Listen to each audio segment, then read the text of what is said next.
What's going on, Hermanites? We're just sitting here vlogging on the couch. I'm not vlogging. I'm just kidding. I'll vlog. Sean's not going to vlog. He's just going to sit here. I'm not vlogging. So, Scott. Yes, Sean. We're gonna go back and forth. I'm gonna interview him, and he's gonna try to take over the interview, and I'm gonna interview him again. So, wait, what happened earlier? Armageddon? Yeah, so we just released a new muscle gain workout routine called Armageddon, which so far the response has been really great. You guys seem to really like it. We're going to start doing a lot more muscle gain routines. We recently released a leg routine. Zeus chest was a little while ago. We have Armageddon, so now we're going to do the next one's going to be a back routine. Yeah, it is. It's crazy. I don't want to give you the name of it, though, because it's a creative name, and I don't want anybody to try to steal it from me. And then there's a really cool shoulder routine coming, too, that's very creative. That I don't want to steal the name. Remember I told you the name of the shoulder routine? Back for the bitches. All right, that's not what it's going to be called, but... So what were you going to say about the... Well, you said on the video that people were commenting on the Armageddon video about how isolation exercises for your arm won't help you grow or something like that? Yeah, well, I mean, I would say the response to Armageddon was about 99.9% positive. You guys seem to really like it. But there were some trolls who came in because they were hungry and they wanted some comment responses from me. And, you know, I get a little fun. I have, like, when I sit there, like, you know, I wonder what somebody says, like, when they're trolling, like, Scott's going to be so mad. That I'm just sitting there, like, playing Call of Duty, like, reading all the troll comments, and I kill somebody, and then I go hide behind a bush, and I'm like, I don't care. And then I go back. Is that what happens? That's pretty much how it works when I'm commenting on YouTube sometimes. You're really letting people in right now. I read their comment, and I just go down on Call of Duty, and then I laugh about it, and then I write back. I wish, trolls... I wish there was real trolls in the world, I guess, is what I'm saying. They probably are, but they only live under bridges, and there's not a lot of bridges around here. I want to see trolls with, like, horns. I don't even... Maybe trolls aren't even supposed to have... I don't know the origin of troll people. Well, let's get back to the video. So, so a lot of you guys were asking about the tempo and why it's important and why we're doing it and why... Like, someone commented I was doing way too many sets for biceps and you only have to do one set, which is their opinion, not mine.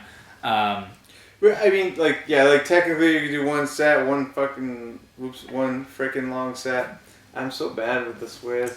I just bomb it all over the place. But, yeah, I mean, dude, what we did is fine. What we did is fine is, there's some people saying, oh, you know, you want to get big, do compounds. It's like, well, go check out the compound, the deadlift fundamental series, and you'll understand that, you know, by no means are we promoting just do iso movements. Yeah, well, I would say for the most part, my routines when I was younger, and even like up to the last year and a half, 2 years, you know, doing a lot more research. Obviously now that I am, you know, teaching a community and Sean and I are working together and we're teaching you guys, you know, it's our responsibility to make sure that we're going out and we're expanding our knowledge base and we're learning different things. And a lot of you guys have been posting on the Facebook page, you know, we wish you would do more workout routines like the original like 4 or 5 I did that were labeled like my whatever workout Scott Herman. I had one for like back, shoulders, arms, and, you know, all those things, abdominals.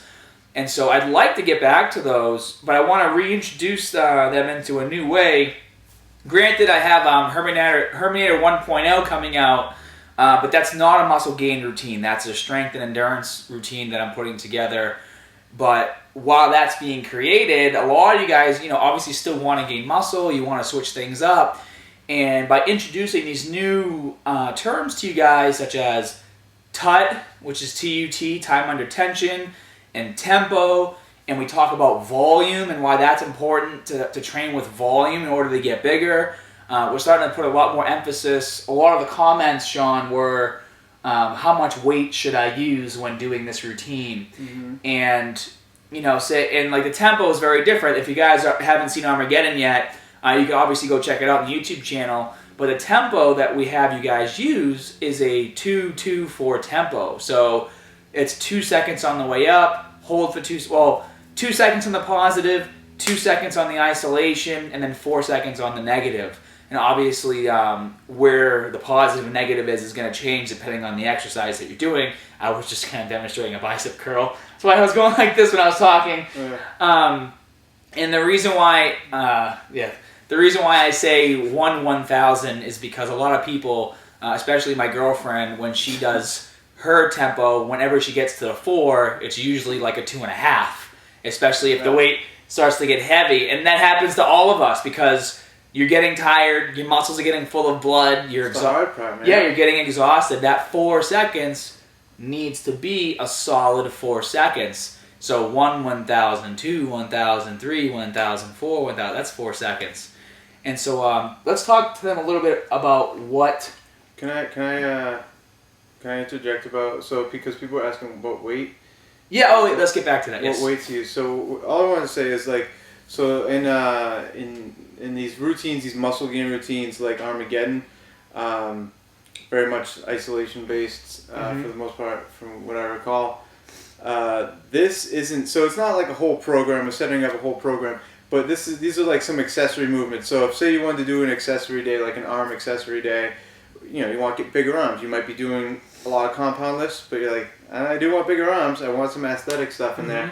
So definitely add something like this will benefit you, so you can adapt some of these workouts to fit some of your numbers if you're already in a program. And if you want to gain strength, it's a strength gain routine, you can try to do that. You'll get some hypertrophy in the mix as well, more than likely if you start training like that. But overall, in a lot of these, like say a 5-3-1, like we're kind of doing today, is a lot of the accessory movements. They don't know what maybe not 5-3-1. We'll explain it to them as time goes on. We don't have to go, but anyways, in some of these routines, a lot of the accessory work is higher rep anyway, so it's not going to really be in the 80 or 90% of your 1 rep max. It'll probably be more towards 50 to 65% of your 1 rep max. If you can curl probably 100 pounds, say 10 times with just a straight up, like regular 1-1-1 tempo, so just up, down, up, down. Say you can curl 100 pounds 10 times, you're probably going to use around 55 to 60 pounds, or maybe even a little less. You mean one time? No, I'm trying to relate to them if the normal workout, a lot of people don't really stress on tempo. So say they're doing 10 reps, they might grab 100 pounds. And then they're asking how much weight should they use if they do the 2-2-4 tempo. Okay. And so you want to do as much weight as you can for those 10 reps, but you're probably going to end up using, half or a little bit more of what you normally use. Probably 60%. Yeah, so that's why I'm saying, if you could normally curl 100 pounds 10 times, you might be going 60 pounds to 55 pounds. Might be better to start from the lower end of things. Yeah, you're going to want to definitely start lower, but you're not going to be grabbing that 100 pounds and doing the 2-2-4 tempo if you can, just about do it for just a regular tempo of, say, 1-1-1, where you go 1-1-1, that's 1 rep. Look how fast this is going. And the reason the why tempo is so important is because in order for your muscle to actually grow, what you're doing is you're increasing the size of the cells in your muscles, the sarcoplasmic volume of the cell. And the way I explain it is this. So say you do a normal rep, and it takes you say 2 seconds to do the rep. Okay, so up, down is 2 seconds total because you're doing it kind of fast. And you do 8 reps. That's 16 seconds of time on that muscle during that repetition. Time under tension. Time under tension.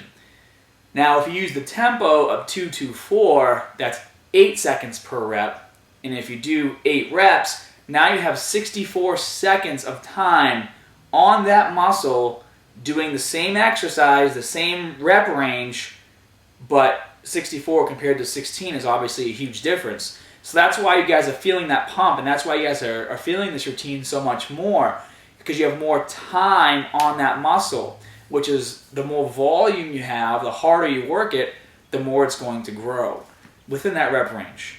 I was mentioning this to you a little bit earlier. 2-2-4 is a good tempo, pretty good tempo to use. There's lots of tempos. It's been proven, but but there's lots of tempos. I was telling you about the super slow program. Yeah. I forget what it was. I saw it in Alan's research review.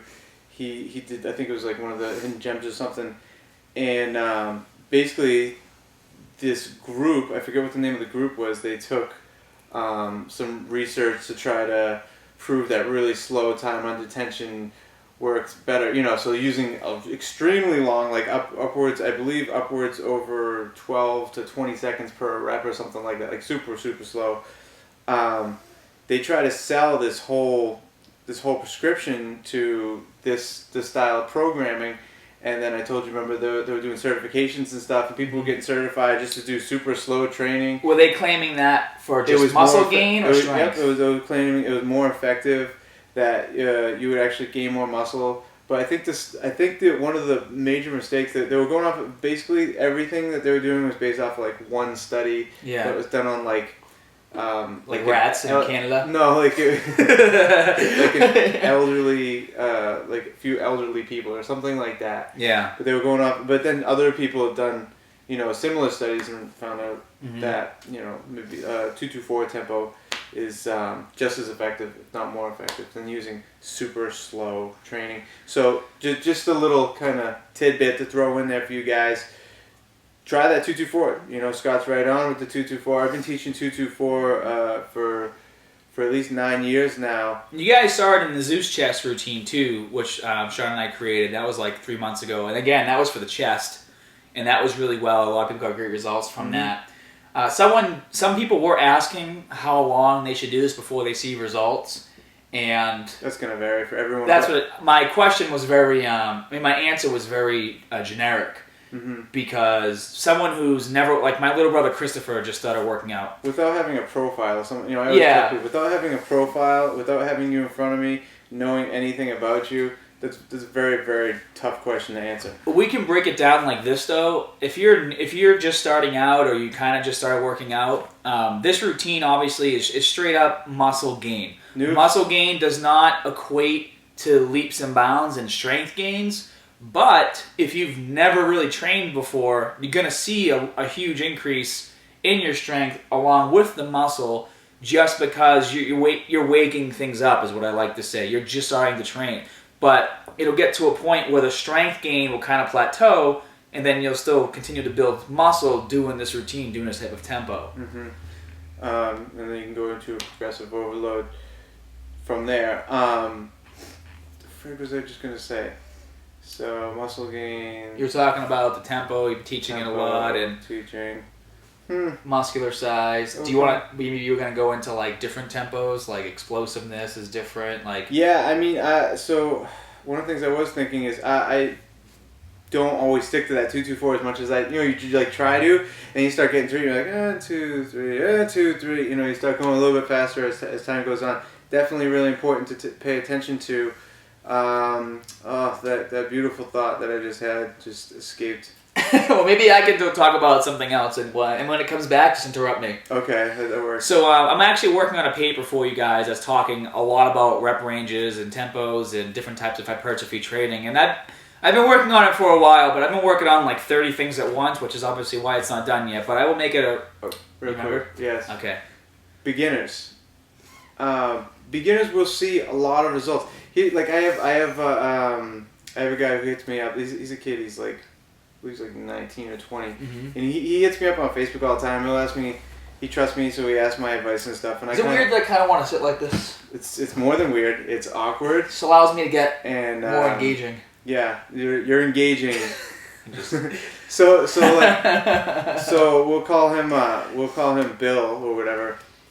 He always hits me up and asks me for advice because he trusts me. He was I believe he was 140, so he's kind of new to the game, first year, and a lot of these guys, they're like... Is this someone online? Yeah. Okay. So a lot of these guys is I just can't get bigger. I eat 4,000 calories a day, 5,000 calories a day. I work. And then you ask them how many grams of each they're getting, and they have no idea. Well, yeah, usually in that case. But, these new guys get a lot of more results than they realize because they get 5 pounds and that's... they don't think it's that much. It's like, dude... 5 pounds is a lot of weight to be gaining. And then, so this kid now he's up to 165. He's 25 pounds heavier. I told him months back, I had him start tracking stuff a little bit more in detail.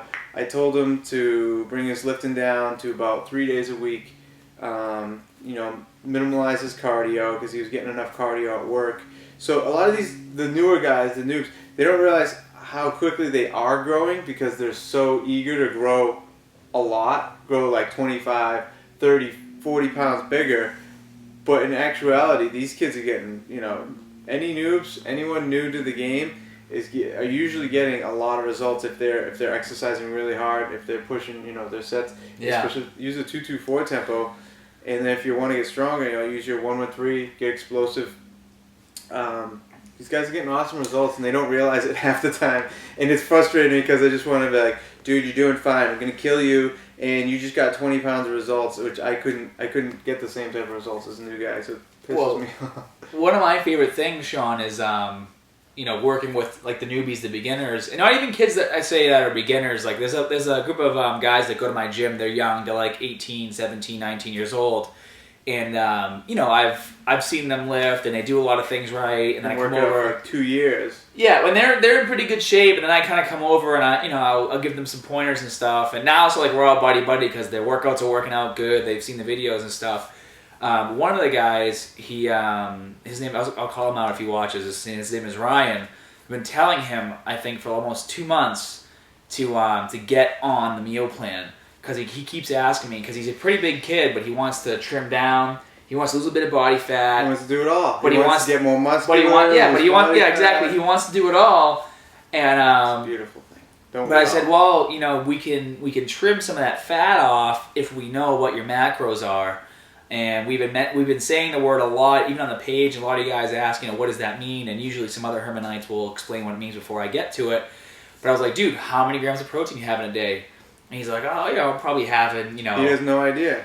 Well, you know, whenever I ask somebody how much protein they're eating a day, the number's always like way up here. And then they finally get on the SHF meal plan, and they put all their food in. And it's like way down here, you know. Even myself, if I don't keep track of it every single day, I notice I'm like, oh, I definitely got enough protein today. Then I go home and I put everything in the plan, and I'm like, damn it! You have 100 more grams. I need it. Let's go get the lean dessert shakes out. You know, put 2 scoops in, smash it, go get some yogurt. But you know, it's so important. You know that even when you're doing this routine, like you guys ask, well, how long till I receive results? I say, well, how much are you eating a day? You know. Because now you have the right routine in place to gain the size. You have the right tempo down. You have the right mindset.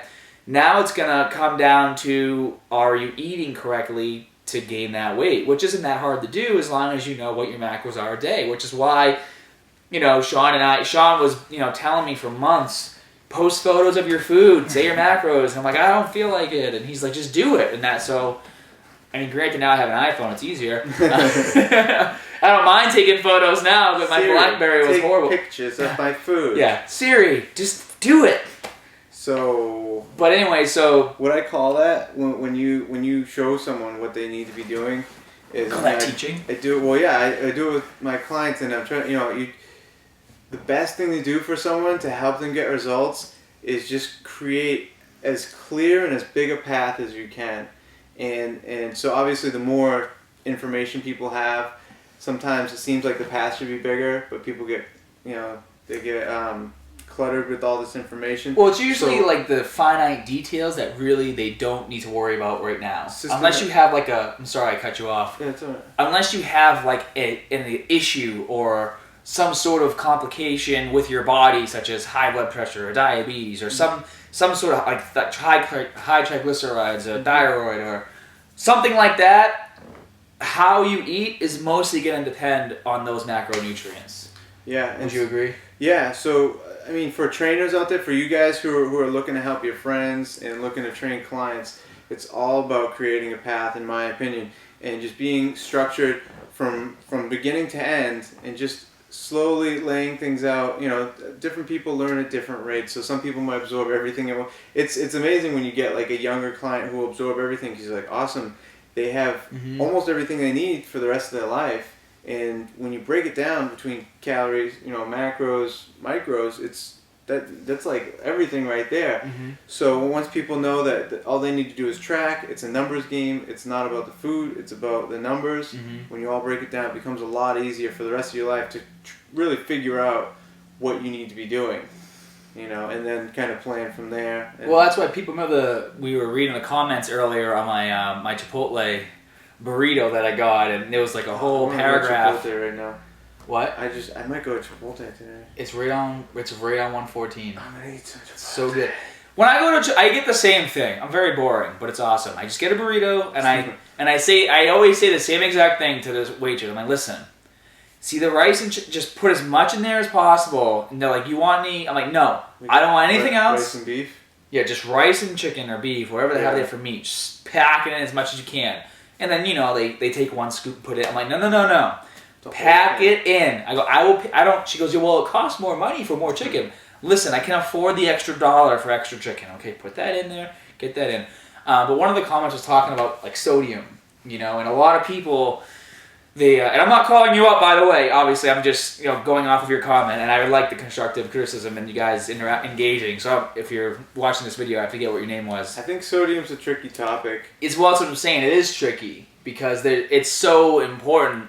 And it's so vital to have, and it's like, I was a victim of this, months ago. I told you I was actually cutting out way too much sodium because I was so worried about bloating, and I mean I'm more lean now than I was 2 months ago, and I'm eating a lot better. Eating more sodium. Yeah, I switched my peanut butter. I'm not worried about this, but because now I focus a lot more on just counting the macros. I think my problem was I was Rick, sorry, how many cut you off? The government will recommend all these daily values and they have their recommendations, but generally those are so low. And actually that video I was telling you to check out, the protein. Yeah, the Alan and Eric and Ian did. Yeah. They talk about this a lot, and it's really something that just needs to be reiterated over and over, because if you listen to what the government suggests you should eat, it's not that much. It's not that much at all, and it's just enough to keep you alive.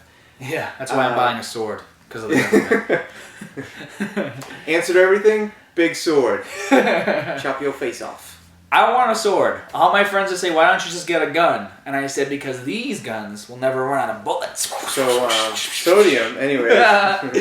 But sodium's a tricky topic, and a lot of people end up bringing it up where they don't need to. Like, someone's bringing it up.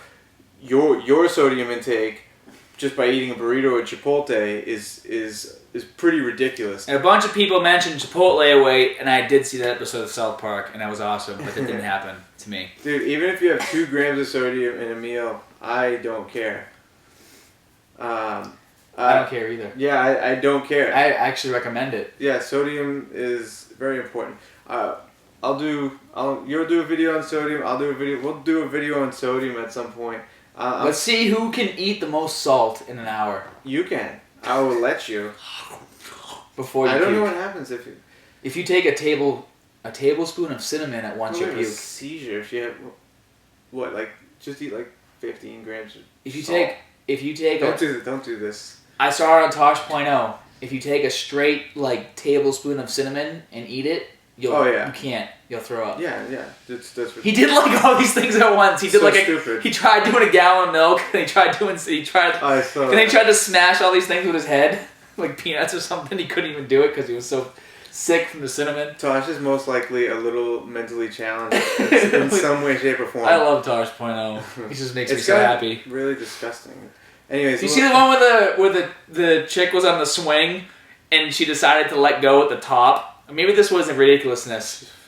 Oh, yeah, it was. And she let go at the top, she was going so high, she was getting scared, but she lets go at the top, and then she falls so hard, her weave falls off her head. I don't know if I see. I'll show you after this video. I want to end on a note. We talked about sarcoplasmic hypertrophy, which is increasing the size of your muscles. The reason why there are these different rep ranges is because different rep ranges and tempos do constitute different results. And in Hermia 1.0, a lot of the rep ranges, you're not going past 6 reps.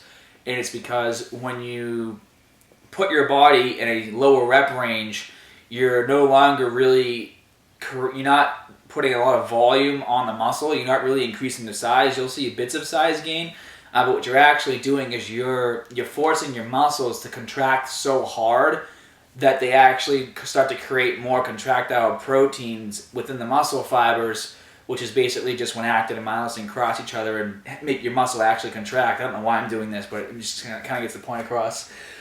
And the way I explain it to people is when you do, like, you know, we'll say 10 reps, usually 8 to 12 is the range. So say you're doing 10 reps, you're doing the tempo, and say you have a rope going around the pulley and attached to a rock, okay? And you're trying to pull that rope to lift this huge rock up.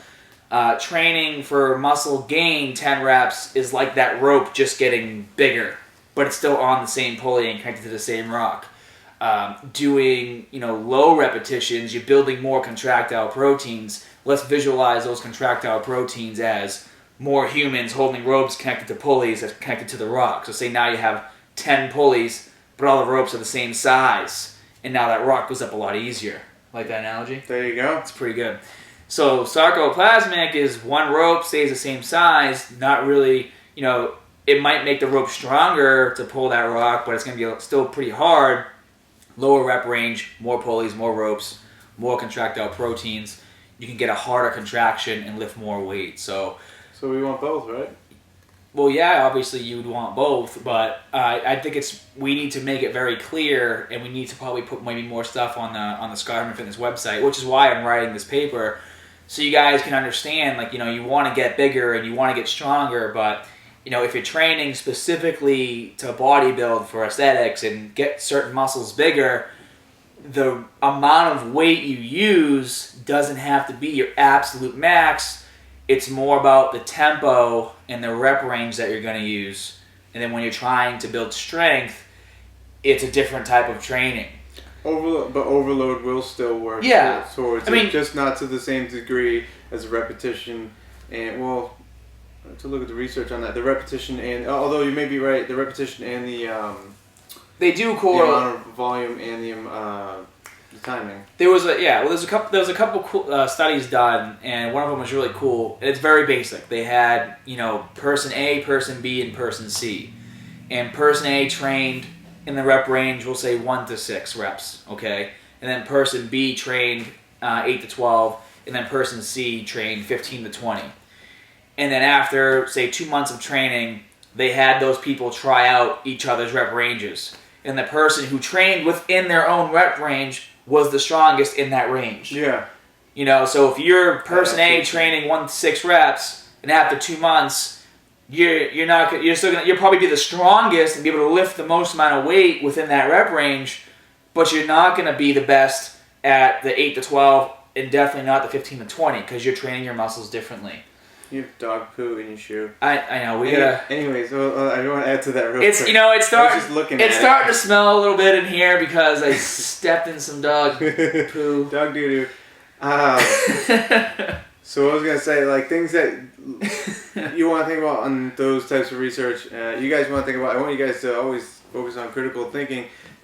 You know, not just say, this study says this and this study says that. Is, you know, hopefully all those people were, like, the same age. They had the same type of diet, nutrition, were in the same type of controlled environment, stuff like that, which they may have been. In that case, you know, as long as all the other variables are there, then that's a consistent study, you know. Mm-hmm. Good stuff. So, you know, it's been about 30 minutes on this video. Wow. Really? Yeah. Holy. So, if you made it this long and you want something cool, you can go to scotthermanfitness.com and type in the word, or the number 1, and then silver, and I'll give you a free month on the website so you can check it out. I wish I knew magic. I do a magic trick right now. Well, if you go like this, and you do star hands, or whatever it's called, I can make something appear there. I'm not going to do that. You can do it. Ready? You do it on your... Yeah. I'm going to put a ball of light right here. Or, you can't do that yet. Can you? Yeah, I think I can. I just downloaded that thing. If there's a ball of light right here, it means it works. If I'm just doing this and there's no ball of light, then I'm pretty much full of it. Right now, put it on your face! Have Hasim, Wasim do a, Photoshop. I'll be like, I need, what would that be? What kind of file would that be? PNG? PNG file! Alright guys. You just got pinged. Hey, well, hopefully you guys learned something from this, whether it be about hypertrophy training or a little bit about Sean and how he almost didn't make it to the video without swearing. About ping, about dog poo on shoe action. All right, guys. I need to go downstairs. I'll see you guys later. Boom.